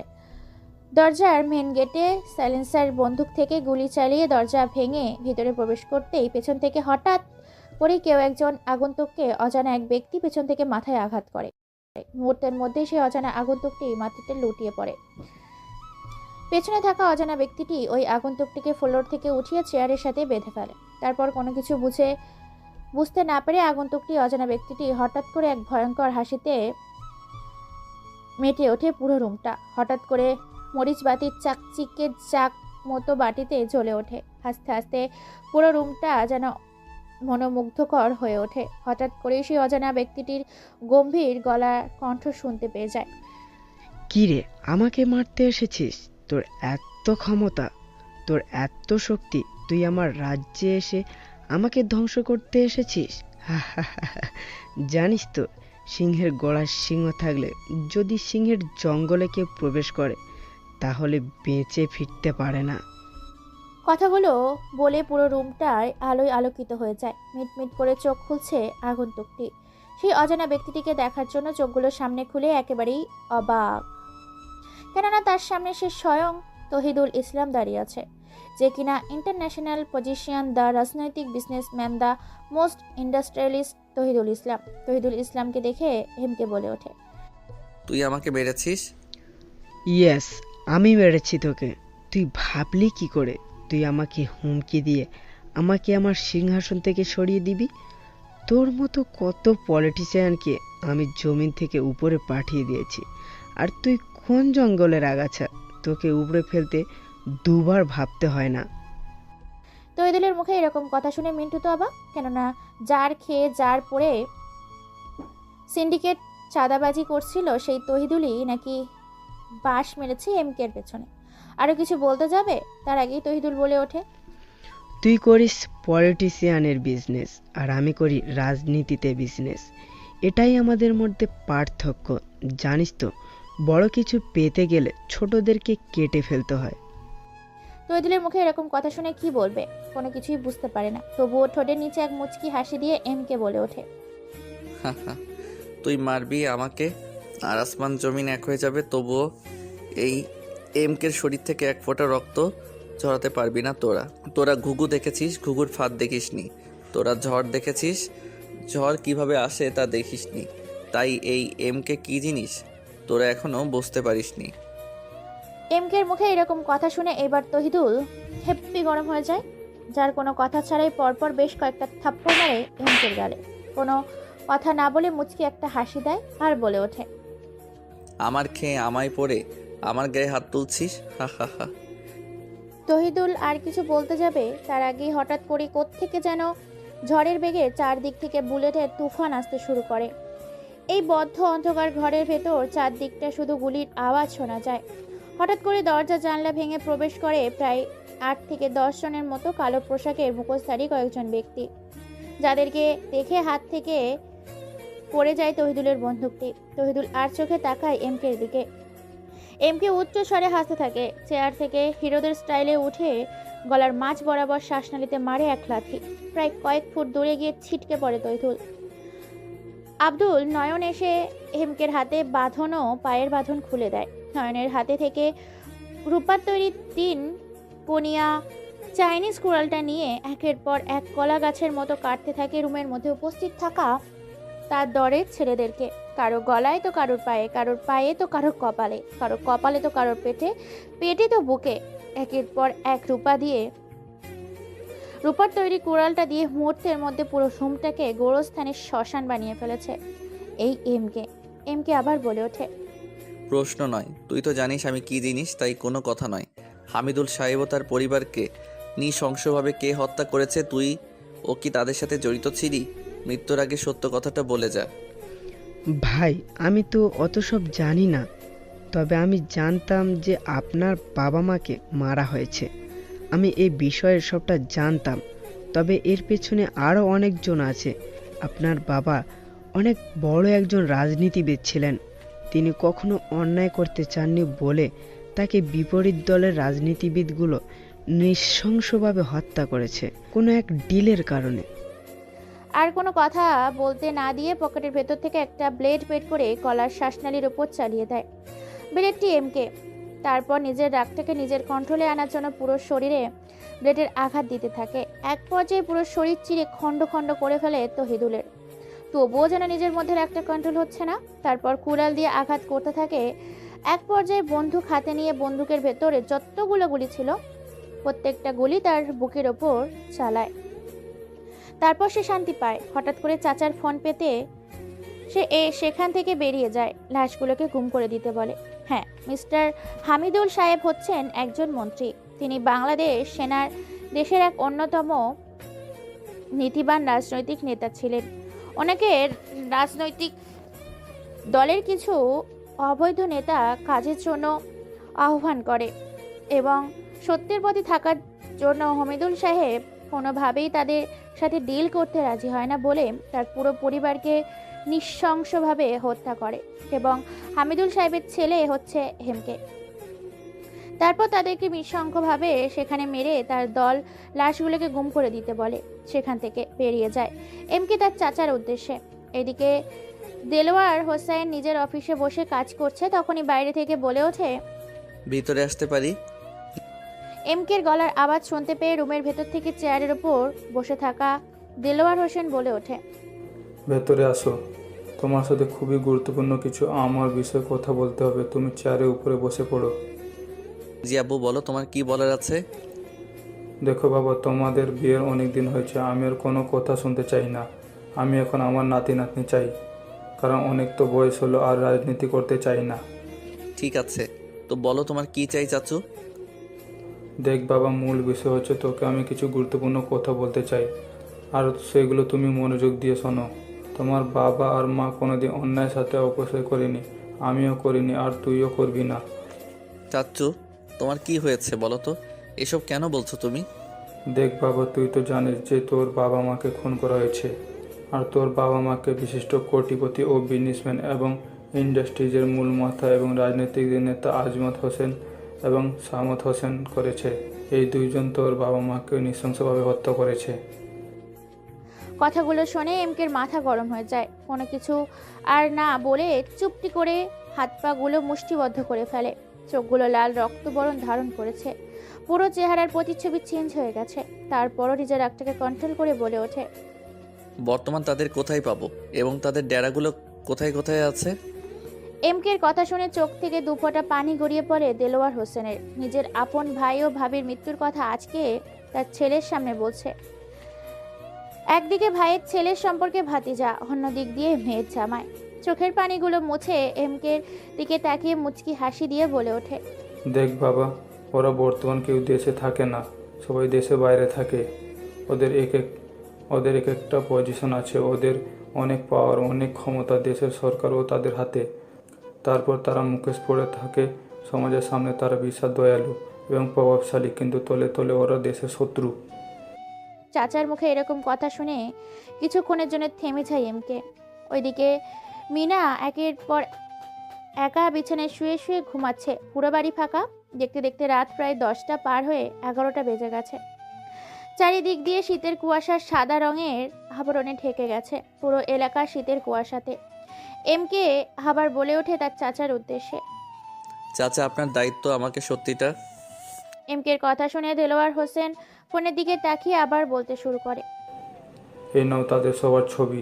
এদের মধ্যে থেকে কয়েকজনকে মারতে পারলে তারা দেশে ফিরে আসবে এবং তুমি তাদের উপর প্রতিশোধ নিতে পারবে। তোমার প্রতিশোধে আগুনে তাদেরকে দাউ দাউ করে জ্বালিয়ে মারবে। পুরো দেশ তোমার দিকে তাকিয়ে আছে। আমাদের দেশের সরকারও ভালো না। ছবিগুলো এগিয়ে দিয়ে কথাগুলো বলে দেলোয়ার হোসেন। তারপর নিজের দায়িত্বে পালন করতে বলে চলে যায় দেলোয়ার হোসেন তার বাড়ির উদ্দেশ্যে। এমকে সেখানে আর এক মুহূর্ত দেরি না করে পকেট থেকে ফোন বের করে ছবিগুলোর পিক তুলে ফোনে এসএমএস করে পাঠিয়ে দেয় তার সব আড্ডাখানায়। তারপর বেরিয়ে পড়ে সে অজানা গন্তব্যের উদ্দেশ্যে। কিন্তু বাড়ি গিয়ে তো অবাক। বাড়িতে চিৎকার চেঁচামেচির আওয়াজের সাথে ভাঙচুর, পুরো বাড়িতে লাইট চলছে। কি হয়েছে দেখার জন্য দ্রুত সে বাড়ির ভিতর গিয়ে তো অবাক, কেননা বাড়ির ভিতরে দেখে তো অবাক মিনাকে। মিনা এখনো জেগে আছে। মিনাকে এইভাবে ভাঙচুর করতে দেখে দৌড়ে গিয়ে তার হাতটা ধরে বলে ওঠে, কি হয়েছে বলো তো, তুমি এভাবে ভাঙচুর করছো কেন? মিনা কে দেখে কোনো কথা না বলেই শার্টের কলার ধরে টেনে হিঁচড়ে সিঁড়ি ভেদ করে নিজের রুমে নিয়ে গিয়ে বিছানায় ছুঁড়ে ফেলে চিৎকার করে বলে ওঠে, চুপ, তুই আর একটাও কথা বলবি না। এখন রাত 12টা বাজে। তুই কোথায় গিয়েছিলিস? কেন গিয়েছিলিস? কার সাথে দেখা করতে গিয়েছিলিস? তোকে তো আজকে আমি মেরেই ফেলবো। কথাগুলো শুনে চমকে যায় এমকে, তবুও নিজের রাগটাকে কন্ট্রোল করে একটা হাসি দিয়ে আলতো করে মিনার ঠোঁটে চুমু খেয়ে বলে ওঠে, চুপ কর, আমি আর একটা কথা শুনতে চাই না, শুধু তুই শুনবি। শালা তুই চুপ কর। জানিস তোর জন্য আমাকে কত কাঁদতে হয়েছে? তুই কি আমার চোখের পানির দাম দিয়েছিস? তুই কেন আমাকে ছেড়ে রাতের আধারে বেরিয়ে গেলি? তোর সাহস হয় কি করে? আমার বেবি চাই মানে বেবি চাই। তুই আজকে আমাকে বেবি দিবি, না হলে আমি নিজেকে শেষ করে দিব। এমকে আর মিনাকে কোনো কিছু বলার সুযোগ না দিয়ে সোজা তাকে ধাক্কা দিয়ে খাটের ওপর শুয়ে দেয়। তারপর নিজে তার উপর শুয়ে পড়ে। মিনার মুখে এরকম কথা শুনে নিজের মধ্যে একটা রাগ চেপে বসে, তাই সে পাগলের মতো ঝাঁপিয়ে পড়ে মিনার ওপরে। তারপর মিনাকে নিয়ে ধীরে ধীরে ডুব দিতে থাকে ভালোবাসার সাগরে। সেখানে শুধু সুখ আর সুখ, ভালোবাসা আর ভালোবাসা। মিনা আর সহ্য করতে না পেরে বলে ওঠে, প্লিজ, অনেক হয়েছে, এখন আর না। আমি অনেক ক্লান্ত হয়ে গেছি, আর ভালো লাগছে না। এখন আমি রেস্ট নিতে চাই। মিনার কথা শুনে মিন্টু এবার আরো বেশি করে অত্যাচার করতে শুরু করে। আগে তো লিমিটের মধ্যে ছিল, এখন লিমিট ক্রস করে ফেলেছে। গগন কাঁপানো উচ্চ স্বরে হাসতে হাসতে বলে ওঠে মিন্টু, এখন আর ছাড়ছি না। এতক্ষণ তোমার বেবি চাই বলে আমার কানটা ঝালাপালা করে দিচ্ছিলে, আর এখন বলছো আর লাগবে না। এটা কেমন করে হয়? যতক্ষণ না আমি চাইছি ততক্ষণ আমার সাথেই থাকতে হবে। এ বলে কখন এসে তারা ঘুমিয়ে গেছে সেদিকে কোনো খেয়ালই নেই। সকাল 7টা বাজে। হঠাৎ করেই ফোন বেজে ওঠে মিন্টুর, আর মিন্টু সে তো নাক ডেকে ঘুমাচ্ছে। মিনার ঘুম ভেঙে যায়। মিনা ঘুম ঘুম চোখে ফোনটা রিসিভ করে, আর ওপাশে থাকা ব্যক্তিটা বলে ওঠে, কি রে শালা কুত্তার বাচ্চা, তোর সাহস কি করে হয় আমার বিরুদ্ধে কথা বলার? তুই জানিস না আমি কে? হঠাৎ করে ফোনের ওপাশে এরকম কারো হুঙ্কার শুনে আচমকা চমকে ওঠে মিনা। মিনার ঘুম ঘুম ভাব কেটে যায়। মিনা কিছু বলতে যাবে তার আগেই আবার বলে ওঠে, কি রে এখন কথা বলিস না কেন? এখন কোথায় লুকিয়ে গেলি ইঁদুরের মতো? যদি তোর সত্যিকারের ক্ষমতা থাকে ও সাহস থাকে, তাহলে আমার ডেরায় এসে আমাকে তুলে নিয়ে যা। কথাগুলো বলে কোনো কিছু বলার সুযোগ না দিয়ে ফোনের ওপাশে থাকা ব্যক্তিটি ফোনটা কেটে দেয়। ফোনের দিকে হা করে ড্যাব ড্যাব করে তাকিয়ে আছে মিনা। একবার ফোনের দিকে তাকাচ্ছে তো আরেকবার মিন্টুর দিকে তাকাচ্ছে। অবশেষে তাকে পরে জিজ্ঞাসা করবে বলে ফোনটা রেখে দিতে যাবে, তার আগে হাতে থাকা ফোনটি বেজে ওঠে।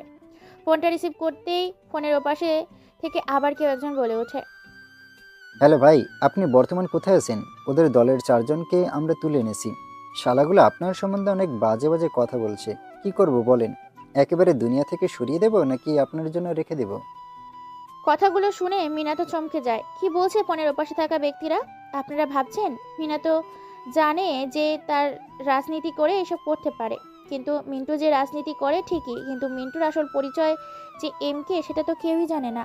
এবার ফোনের ওপাশে থাকা ব্যক্তিটি আরও কিছু বলতে যাবে, তার আগেই মিনা থামিয়ে দিয়ে বলে ওঠে, হ্যালো, কে বলছেন আপনি?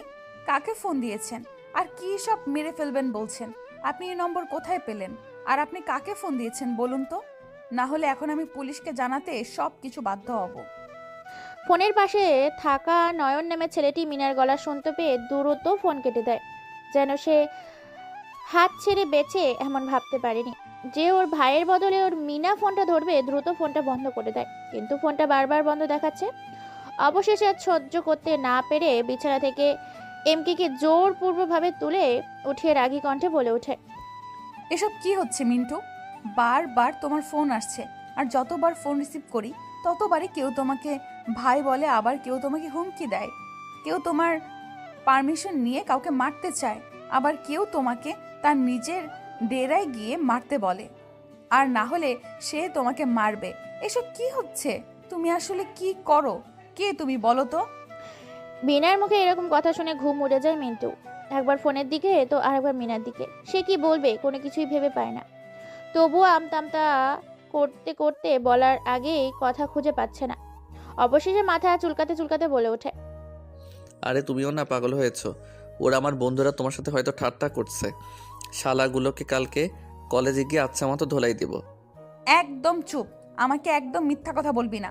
আমি বুঝতে পারছি তুই কারোর সাথে ঝামেলা করেছিস, আর সে তোকে মারার হুমকি দিচ্ছে, অথবা তুই তাকে মারার হুমকি দিচ্ছিস।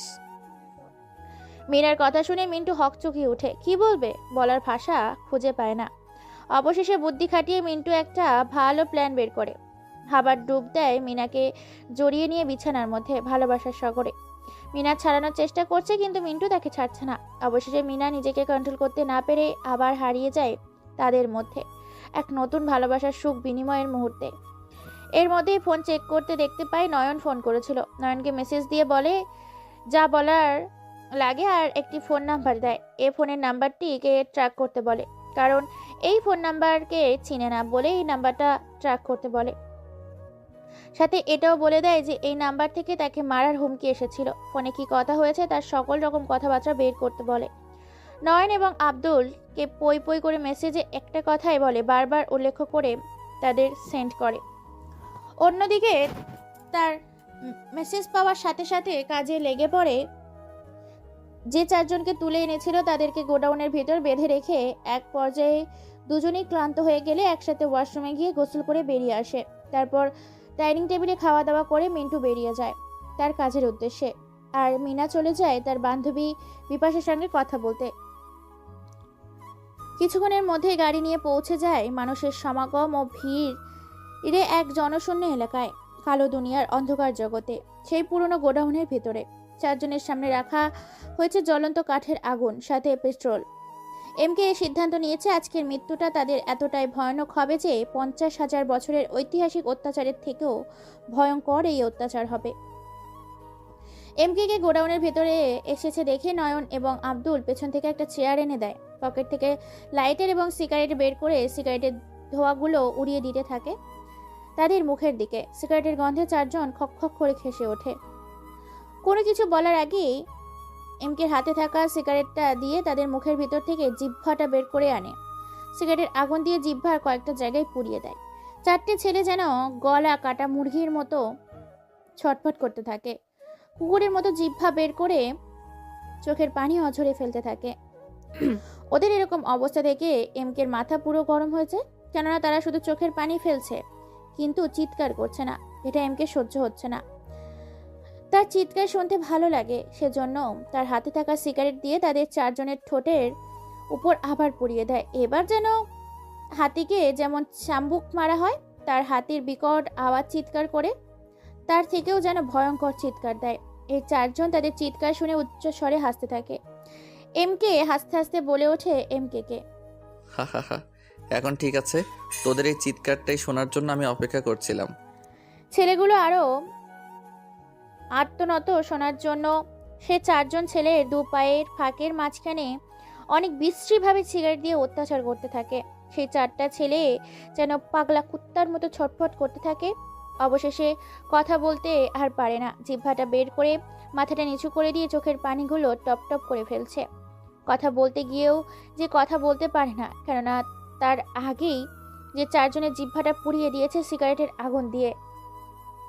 এমনকি এমকে তাদের মুখ থেকে কোনো কিছু শোনার নেই, কারণ তার আগে থেকেই তাদের পেট থেকে সকল রকম কথা বের করে নিয়েছে। এখন শুধু 666 ডিগ্রি অত্যাচার করা হচ্ছে। অবশেষে এমকে আবার বলে ওঠে, আমি জানি তোরা গোলামের দাস, তোদের হুকুম করে তোরা টাকার বিনিময়ে কাজ করিস, কিন্তু তোরা অন্যায় করেছিস, সাধারণ মানুষের প্রতি অবিচার করেছিস, তাদের হক মেরেছিস, রাষ্ট্রের সম্পদ তোরা লুটে পুটে খেয়েছিস, তোরা রাষ্ট্রের সব কিছু নিজেদের দখলে নিয়েছিস।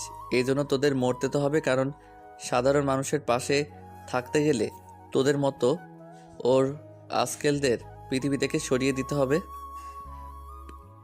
এই বলে একটা রহস্যময় মুচকি হাসি দেয়। তারপর নয়ন এবং আব্দুলের দিকে তাকিয়ে একটা বাঁকা হাসি দিয়ে আঠালো জাতীয় কিছু নিয়ে আসতে বলে এবং সে চারজন ছেলের চোখে লাগিয়ে দিতে বলে যাতে তারা নিজের অত্যাচারটা নিজের চোখে দেখতে না পায়, যেন চোখের পাতাগুলো ফেলতে না পারে, সেজন্য তাদের চোখগুলোকে আটকে দেয় আঠার সাথে। এরপর আবার বলে ওঠে, শোন, এই তাদের শাস্তি ভয় দেখানোর জন্য ছিল। এটা তাদের শাস্তি নয়, তাদের শাস্তি হচ্ছে তাদের চারজনকে উলঙ্গ করে উল্টো ঝুলিয়ে তাদের দেখে যতক্ষণ প্রাণ থাকবে ততক্ষণ চাবুকের বাড়ি দিতে থাকবে। এইগুলো শুনে ছেলেগুলো চেয়ারের সাথে হুমড়ি খেয়ে একের পর এক পায়ের সামনে গিয়ে পড়ে। কথা বলতে পারে না, তবুও মাথা পায়ের সামনে নিয়ে নেয়। এমকে বুঝতে পারে, কিন্তু তবুও তাদের কোনো কিছুই বলার সুযোগ না দিয়ে সেখান থেকেই এক ভয়ঙ্কর হিংস্র হায়না রূপে বেরিয়ে যায়। আর নয়ন আর আব্দুল তাদের বসের কথা মতো তাদের ল্যাংটা করে উল্টো ঝুলিয়ে লোহার তার কাটার চাবুক দিয়ে একের পর এক তাদের শরীরে আঘাত করতে থাকে এবং তাদের চারজনের ফোন থেকে ভিডিও করে প্রত্যেকটা নাম্বারে সেন্ড করে দেয়। সেগুলো তাদের সাথে বেশি কন্ট্যাক্ট করেছে এবং সন্দেহজনক। ভিডিওগুলো সেন্ড করার সাথে সাথেই দেখে ফেলে আমজাদ এবং সামাদ হোসেন। তাদের দলের 4টা ছেলে। এরকম অবস্থা দেখে নিজ থেকেই আমজাদ হোসেন এবং সামাদ হোসেনের চোখ থেকে দুফোঁটা নোনা পানি গড়িয়ে পড়ে জমিনে। এই প্রথম কারোর জন্য তাদের চোখের পানি পড়ল। তারা অনেক মানুষের প্রতি অবিচার, অত্যাচার, নির্যাতন করেছে, কিন্তু আজকে নিজের চোখে কারো এরকম ভয়ানক অত্যাচার হতে দেখে তাদের অন্তরাত্মা কেঁপে ওঠে। দ্রুত তাদের সবগুলো দলের লিডার এবং ছেলে পেলেকে ভিডিওগুলো পাঠিয়ে দিয়ে সতর্ক করে দেয় এবং তারা শপথ গ্রহণ করে যতক্ষণ না এই এমকে মেরে ফেলছে ততক্ষণ অবধি তারা আর সুখে শান্তিতে থাকবে না। কোন পার্টি কোন দিন কোন রাষ্ট্রীয় এবং রাজনীতিকে কাজে যোগ দেবে না। এমকের অনুসন্ধানে তারা পুরো দল, টিম এবং সে নিজেও বেরিয়ে পড়েছে। এদিকে সব কাজ শেষ করে আবার বাড়িতে চলে আসে। বাড়িতে গিয়ে নিজের রুমে গিয়ে তো সে অবাক, কেননা সে সময় তার চান পাখিটা ড্রেস চেঞ্জ করছিল। এটা দেখে মায়া ভরা এক চাহনিতে তাকিয়ে থাকে তার দিকে। হঠাৎ করে মিনার আয়নার দিকে চোখ পড়তে মিনা কাশি দিয়ে বলে ওঠে, ছি, তোর লজ্জা করে না এইভাবে লুকিয়ে কারো ড্রেস চেঞ্জ করা দেখতে? মিনার মুখে এরকম কথা শুনে যেন আকাশ থেকে পড়লো। মিন্টু মুচকে একটা হাসি দিয়ে গুটি গুটি পায়ে এগিয়ে যায় মিনার সামনে। তারপর মিনার সামনে গিয়ে আলতো করে মিনার দু ঠোঁটের ওপর নিজের ঠোঁট দিয়ে একটু চুমু খেয়ে বলে ওঠে, লে হালুয়া, কও কি তুমি? আমি তোমার স্বামী লাগি। আমি শুধু দেখবো না, প্রয়োজনে পরিয়ে দিতেও পারি। আজকে তো আমার ইচ্ছে করছে নিজের হাতে আমার বউকে তার পরনের পোশাকটা পরিয়ে দিতে। মিন্টুর মুখে এরকম কথা শুনে লজ্জা মাখা একটা হাসি দিয়ে মুখ লুকায় মিন্টুর বুকে আর বলে ওঠে মায়া ভরা কণ্ঠে, আজ হঠাৎ করে নিজে থেকে এত রোমান্টিক? বুঝলাম না কি হচ্ছে আমার সাথে। আমি স্বপ্ন দেখছি নাকি বাস্তবে দেখছি? যাকে কিনা আমাকে জোর করতে হতো আমায় আদর করতে, আর আজকে কিনা সে নিজে থেকে আমাকে শাড়ি পরিয়ে দিতে চাইছে। অবশেষে মিন্টু আবার একটা ভিলেন রকমের হাসি দিয়ে শাড়িটা নিয়ে এগিয়ে যায় মিনার সামনে। তারপর বলে ওঠে, আমি তোমার স্বামী। আমি আদর করতে পারি, মারতেও পারি, কাটতেও পারি, আবার ভালোবাসতেও পারি, আবার পরিয়েও দিতে পারি। ওকে, একটা শর্তে তোমাকে আমি আমার শাড়ি পরাতে দিতে পারি, তবে চোখ বন্ধ করতে হবে, কেননা আজকে কেন জানি আমার লজ্জা করছে। ওরে বাবা, আমার লজ্জাপতি, কিন্তু তা তো হবে না। আমি চোখ মেলে সব কিছু চেঞ্জ করব, তুমি শুধু দেখতে থাকো। এই বলে মিন্টু একে একে মিনার শরীর থেকে সবকিছু চেঞ্জ করে একটা নীল শাড়িতে নীল পরি সাজিয়ে তোলে। আর মিনা লজ্জায় নিজের চোখ বন্ধ করে ফেলে। নীল শাড়িতে আজকে মিনাকে অসম্ভব সুন্দর লাগছে, নীল ডানা কাটা হুড পরি। মিন্টু মিনার পেটের আঁচল থেকে শাড়িটাকে এক সাইড করে নিজের দুই ঠোঁটের ছোঁয়া দেয় তার নাভির উপরে। সাথে সাথেই 11,000 কারেন্টের শক্ট যেন তার শরীর দিয়ে প্রবাহিত হয়। সাথে সাথে মিন্টুর মাথাখানা মিনা নিজের পেটের সাথে খামচে ধরে আর মিন্টু হাসি দিয়ে বলে ওঠে, এইটুকুতে এই অবস্থা? যদি আরো কাছে টেনে নিতাম তাহলে তোমার কি হতো? তুমি কিন্তু খুব দুষ্টু হয়ে গেছো। এবার আমাকে ছাড়ো, আমাকে যেতে হবে আমার এক বান্ধবীর পার্টিতে। জানি না সে আজকে আমাকে ইনভাইট করেছে, তোমাকেও সাথে করে নিয়ে যেতে বলেছে। কিন্তু আমার তো এখন যাওয়া হবে না, অফিসের কিছু কাজ আছে। তুমি যাও, আমি তোমাকে সেখান থেকে নিয়ে আসবো। ওকে, ঠিক আছে। এমনিতেই তো আমি তোমাকে জোর করতে পারি না, কিন্তু আমাকে যদি তুমি না নিতে আসো তাহলে বাড়ি এসে তোমাকে মজা বোঝাবো। মিন্টু মাথা নাড়িয়ে হ্যাঁ সূচক জানায়। মিনা এই বলে যখনই চলে যাবে তখনই পেছন থেকে মিনার হাতটা টেনে ধরে কপালে একটা চুমু খায়। তারপর মিনার একটা লজ্জামাখা হাসি দিয়ে চলে যায় তার বান্ধবীর বাড়ির উদ্দেশ্যে। এইদিকে সেই 3টা ছেলেকে মারতে মারতে আধমরা করে ফেলেছে, প্রায় শরীরের মাংসগুলো খুলে খুলে পড়ছে। মাঝে মধ্যে রক্তমাখা শরীরের চামড়াগুলো ফেটে যাওয়ায় সেই জায়গাগুলোতে বাজারের সব থেকে চিকন দামি লবণটা ছেটানো সাথে সাথেই পানি ছেটাচ্ছে যে ক্ষতস্থানগুলোতে। ততই ছেলেগুলো আর্তনাদের সাথে চিৎকার করছে, কিন্তু তাদের চিৎকার বাইরে যায় না, কেননা পুরো রুমটাই সাউন্ড প্রুফ। এক পর্যায়ে ছেলে 3টা শরীরের মাংসগুলো খসে পড়তে শুরু করে। ছেলেগুলা মারতে মারতে তারা 16 ঘন্টা পর ছেলেগুলো পৃথিবীর এই সুন্দর মায়া মমতা ত্যাগ করে ছেলেগুলোর ফোনগুলোতে আবার ভিডিও পাঠিয়ে দেয় সবগুলো নাম্বারে। তারপর ফোনগুলো পুরোপুরি নষ্ট করে দেয় যাতে তাদের লোকেশন ট্র্যাক করতে না পারে। অন্যদিকে আগেরবার ভিডিওটা পাওয়ার সাথে সাথে আমজাদ হোসেন ও সাম্মাদ হোসেন তাদের লোকদের মোবাইল লোকেশন ট্র্যাক করার জায়গায় চলে আসতে বলে। কিছুক্ষণের মধ্যে তারা উপস্থিত হয়ে যায় সেই জায়গায়, কিন্তু তার আগেই নয়ন ও আব্দুল সেখান থেকে পালিয়ে যায়। আমজাদ হোসেন ও সামাদের লোকেরা সেখানে এসে দেখতে পায় পুরো রুমটা ফাঁকা, শুধু তাদের দলে সেই 4টা ছেলে নির্মমভাবে অত্যাচার করার কারণে রশির সাথে ঝুলে আছে তাদের মৃত 4টি দেহ। ফোন করে সব ঘটনা জানায় সামাদ ও আমজাদ হোসেনকে। আমজাদ হোসেন এটা শুনে তার পাশে দাঁড়িয়ে থাকা কয়েকজন বডিগার্ডের উপর পরপর বেশ কয়েকটা গুলি চালায়।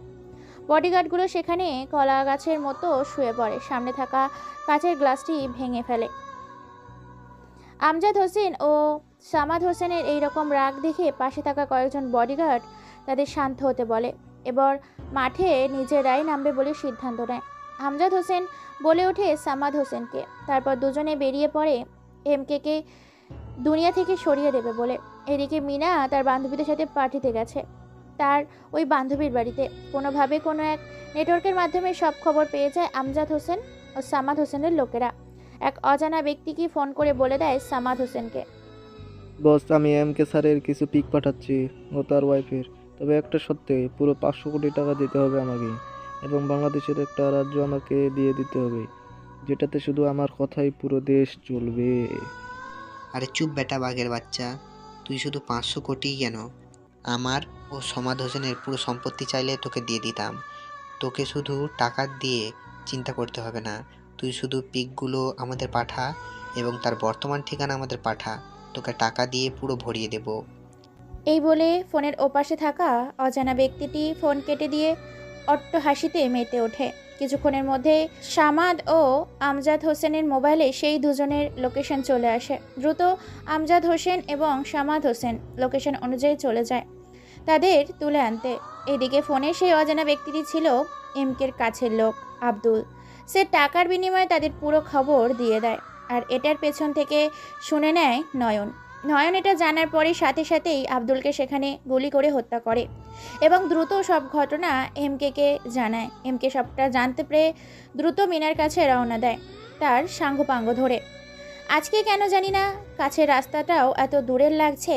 হাই স্পিডে গাড়ি চলছে, হাইওয়ে রাস্তায়, উপরের রাস্তায় নিচ দিয়ে যাচ্ছে ট্রেনের রেল লাইন, তারপরে ব্রিজ, তারপরে মানুষের চলাচল ও সমাগম তার জান পাখির উদ্দেশ্যে। এদিকে আমজাদ হোসেন সামাদ হোসেন পৌঁছে যায় মিনার সেই বান্ধবীর বাড়িতে। সেখানে গিয়ে প্রায় 50 জনের মতো লোককে নিয়ে বাড়ির ভেতরে প্রবেশ করে, আর মিনাকে সেখান থেকে তুলে নিয়ে আসতে গেলে সেখানকার লোকেরা বাধা দিতে আসে। যারাই বাধা দিয়েছে তাদেরকেই নৃশংসভাবে গুলি করে হত্যা করেছে। গুলির শব্দে চারদিকের মানুষ ছোটাছুটি শুরু করেছে। আনন্দের উল্লাসে মেতে ওঠা বাড়িটা মুহূর্তের মধ্যেই শ্মশানে পরিণত হয়ে যায়। আনন্দে উল্লাসে মেতে ওঠা বাড়িটা মুহূর্তের মধ্যেই শ্মশানে পরিণত করে দেয়। সেই অজানা ব্যক্তিগুলো বেরিয়ে যায় সেই হামলাকারার পরে বাড়ি থেকে। তারপরে কিছুক্ষণের মধ্যেই পৌঁছে যায় এমকে। তার পুরো দল বাড়ির সামনে তো রক্ত ছাড়া, লাশ ছাড়া চোখ দিয়ে কোনো কিছুই দেখতে পায় না। মিনার জন্য ভীষণ টেনশন হচ্ছে, অল্প কিছুক্ষণের মধ্যেই কি থেকে কি হয়ে গেল। অন্যদিকে হেলিকপ্টারে করে উড়াল দিয়েছে মিনাকে নিয়ে আমজাদ হোসেন ও সামাদ হোসেন সেই অজানা নিজের দেশে ব্যাঙ্গালোর। ব্যাঙ্গালোরে হচ্ছে তাদের আসল দেশ, আর সেখানেই তারা রাজত্ব করে সকল রকম ক্রিমিনালের রেকর্ড আছে তাদের ওই দেশে। পর্নোগ্রাফি থেকে শুরু করে নারী পাচার থেকে শুরু করে শিশু পাচার, অত্যাচার থেকে হীরা পাচার, সকল রকম বেআইনি কাজ তারা সেখানে বসেই পুরো পৃথিবীতে ছড়িয়ে দেয়।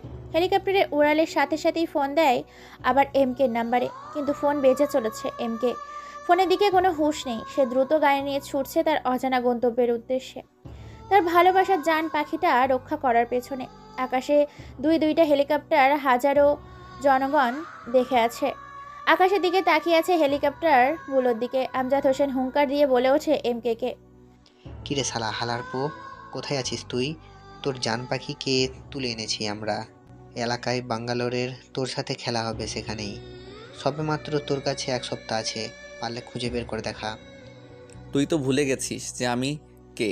শুধু বাংলাদেশের নয়, পুরো আন্ডারওয়ার্ল্ড জুড়ে শুধু আমারই রাজত্ব। আর তুই আমাকে রাজপথ দেখাচ্ছিস?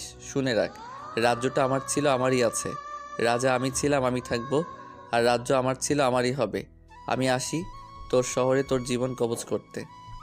চলাই, দেখা যাক কার কত পাওয়ার। দ্রুত সবগুলো গাড়িকে একত্রিত করে চলে আসে তার নিজস্ব প্রাইভেট জ্যাক হেলিকপ্টার ল্যান্ড করার মাঠে। প্রায় সেখানেই 35টির বেশি হেলিকপ্টার রাখা আছে বেশ কয়েকটি প্রাইভেট প্লেন, যেগুলোর এক একটির দাম কয়েকশো কোটি টাকা। প্রায় 5,000-এর বেশি ছেলেপেলে নিয়ে উপস্থিত হয় পুরো মাঠে। উড়াল দেয় একসাথে 30টির বেশি হেলিকপ্টার। হাঁ করে তাকিয়ে আছে রংপুর বিভাগের বাসিন্দাগুলা, পঞ্চগড় ডিস্ট্রিক্টের মানুষগুলা, অটোয়ারি উপজেলা, অটোয়ারি ফকিরগঞ্জ বাজারের হাজার হাজার জনতা তাকিয়ে আছে আকাশের দিকে, কেননা সেখান থেকে উড়াল দিয়েছে অনেকগুলো হেলিকপ্টার। আকাশে তাকালে শুধু শোনা যায় ভন ভন আওয়াজ। হেলিকপ্টার আর জ্যাক প্ল্যানগুলো রওনা দিয়েছে ব্যাঙ্গালোরে যাওয়ার উদ্দেশ্যে। মুহূর্তের মধ্যেই পুরো আকাশটা হেলিকপ্টার আর প্লেনে ছেয়ে গেছে। যেদিক দিয়েই যাচ্ছে সেদিক দিয়েই মানুষগুলো হা করে তাকিয়ে আছে। The power of godfather criminal is boy MK. কয়েক ঘন্টা অতিক্রম করে চলে আসে ব্যাঙ্গালোর শহরে। ব্যাঙ্গালোরে হাজার হাজার জনতা তাকিয়ে আছে। প্লেনগুলোর ল্যান্ড করার মতো কোনো জায়গা নেই, যে সেখানে পাচ্ছে সেখানেই ল্যান্ড করছে। ব্যাঙ্গালোর শহরে প্রধান কোটিপতি কিংডম জেনারেল হাবিব মোল্লার সাথে যোগাযোগ করে পুরো প্রোটেকশন নিয়ে নেয় এমকে। সরকারের সাথে কন্ট্যাক্ট করে একটা হেলিকপ্টার যেখানে পড়ে সেখানেই ল্যান্ড করে, তারপর উড়ে পড়ে BMW কালো রঙের গাড়িগুলোতে। এদিকে খবর পেয়ে গেছে আমজাদ হোসেন ভালো করেই প্রোটেকশন নিয়ে নিয়েছে। পুরো এলাকা তো তন্ন তন্ন করে খুঁজে নিয়েছে। হঠাৎ করে এমকের ফোনে একটা কল আসে, আর এমকে ফোন রিসিভ করতেই বলে ওঠে ফোনের ওপাশে থাকা অজানা ব্যক্তিটি। আমি আমজাদ হোসেনের ওয়াইফ সুধা বলছি। তোমাকে যে কারণে ফোন করলাম, পুরো ব্যাঙ্গালোর শহরটাকে আমাকে তুলে দিতে হবে, সাথে 100 কোটি টাকা দিতে হবে। পুরো ব্যাঙ্গালোর শহরে যদি আমাকে রাজ করতে দাও, তবে আমি আমজাদ হোসেন, সামাদ হোসেন ও তোমার জান পাখির খবর দিতে পারি। রাজি আছি। আমি এমকে। আমার বুলেট মিস হতে পারে, কিন্তু আমার কথা মিস হয় না। তোমার সব সত্যি আমি রাজি। ওকে। কিছুক্ষণের মধ্যেই মোবাইলে লোকেশন চলে আসে। এক মুহূর্ত দেরি না করে যাকে সে যার মতো পজিশন নিয়ে নিতে বলে। একাই বেরিয়ে চলে যায় এমকে সেই গোডাউনের উদ্দেশ্যে। কিছুক্ষণের মধ্যেই সেখানে পৌঁছে যায়। গাড়ি নিয়ে দরজা ভেঙে ভিতরে প্রবেশ করে।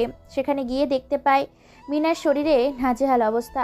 অশ্লীল ভাবে থাকে চেয়ারের সাথে বেঁধে রেখেছে। এটা দেখে মাথায় রক্ত উঠে যায়। কাউকে কোনো কিছু বলার সুযোগ না দিয়ে কেউ কোনো কিছু বুঝে ওঠার আগেই পায়ের কাছ থেকে বন্দুক বের করে 2 হাত দিয়ে AK-47 বন্দুকটা চালাতে থাকে। অন্যদিকে আমজাদ হোসেন ও সামাদ হোসেনের লোকেরাও এমকে মারার জন্য গুলি করেন। লেগে যায় সংঘর্ষ। হঠাৎ করে গোডাউনের ভিতর উপর থেকে মানুষগুলো গোলাগুলি শব্দে পুরোপুরি এলাকা থমকে যায়। সাথে সাথে পুরো ব্যাঙ্গালোর শহরে আইন বাহিনী এবং এমকের সাথে 5,000 কালো পোশাকধারী বাহিনী পুরো বাড়িটিকে ঘেরাও করে নেয়। এক এক করে সবাইকে মেরে ফেলে। এর মধ্যেই অনেকগুলো লোক মারা গেছে, শুধু দাঁড়িয়ে আছে আমজাদ হোসেন। এমকে হাতের ইশারা দিয়ে প্লেনের নিচে রশি দিয়ে বেঁধে নিয়ে আসে বাংলাদেশে। ব্যাঙ্গালোরের সরকার অনেক সাপোর্ট দিয়েছে এমকে, সাথে মহিলাটার কথা মতো তাকে সব সত্য পূরণ করে দেয়। হেলিকপ্টার নিচে রশি দিয়ে বেঁধে দেয় সামাদ হোসেন এবং আমজাদ হোসেনকে। তারপর আমজাদ হোসেন ও সামাদ হোসেনের পায়ে ও হাতে প্লেনের ওপর থেকে নিচে গুলি করে হেলিকপ্টারের ওপর থেকেই পেট্রোল ঢেলে দেয় তাদের ওপর। তারপর আগুন জ্বালিয়ে দেয় তাদের শরীরে। দাউ দাউ করে আগুন জ্বলছে আর চিৎকার করছে। বাতাসের হাওয়া আর আগুনের প্রবণনে ধাওয়া করে জ্বলছে তাদের শরীর। জ্বলতে জ্বলতে পুরো মাংসগুলো খসে পড়ে যায় জমিনে। বাংলাদেশে কয়েক ঘন্টা পর এসব উপস্থিত হয়, সাথে ওদের কঙ্কালগুলো। শুধু এসেছে তারা, তাদের রক্ত বা শরীরের চামড়া মাংস কোনো কিছুই আসেনি, শুধু এসেছে কঙ্কালগুলো। তারপর সেই কঙ্কালগুলোকে ভেঙে ফেলে এমকে। সারা পত্রিকায় টেলিভিশনে ছড়িয়ে যায় আন্ডারওয়ার্ল্ড এবং আন্ডারগ্রাউন্ডের ক্রিমিনাল বয় এমকে। মিনা বেশ রেগে আছে। রুমের ভেতরে প্রবেশ করতে মিনা বলে ওঠে এমকে, ওখানে দাঁড়াও, রুমে ঢুকবে না। তুমি একটা গডফাদার মাফিয়া কিলার, তোমার কথায় পুরো আন্ডারওয়ার্ল্ড চলে। আর তুমি এতদিন ছদ্মবেশে আমার সাথে ছিলে। এমকে আরো কিছু বলতে যাবে, কিন্তু বলতে দেয় না মিনা। আবার বলে ওঠে, কি বলবে তুমি, কি বলবে? আজ যদি তোমার কিছু হয়ে যেত তাহলে আমি কি নিয়ে বাঁচতাম? আমি তোমাকে এইসব করতে বলেছি? কেন তুমি এইসব করেছো? কার জন্য করেছো? বলে ওঠে এবার এমকে। শুধু নিজেরটা ভাবলে হবে না, বরং বাংলাদেশে আরও 23 কোটি মানুষের ভালো মন্দ সুখ দুঃখ আমাকে ভাবতে হবে। চলো না আমরা নতুন করে শুরু করি। চুপ, আর একটা কথাও বলবি না তুই। যেন এমন বলতে হয় না। তোমাকে একটা নয়, তিনটা নয়, পুরো একটা ফুটবল টিম গিফট করব। একটা চান্স দাও। মিনাকে আর কিছু বলতে না দিয়ে এমকে মিনার দুই ঠোঁটে নিজের দখলে নিয়ে নেয়। তারপর বিছানায় হারিয়ে যায় অন্য এক পৃথিবীর রঙিন ভালোবাসায়। দেখতে দেখতে পুরো একটা ফুটবল টিম জন্ম দিয়েছে। বিশাল রাজনৈতিক নেতা হচ্ছে এই এমকে। সুখে শান্তিতেই চলছে তাদের সংসার, তাদের জীবন। ভালোবাসার রঙিন হয়ে যাক। আমাদের সাথে থাকুন, পাশে থাকুন এবং সবাই সুস্থ থাকুন আর আমাদের গল্পগুলো শুনতে থাকুন।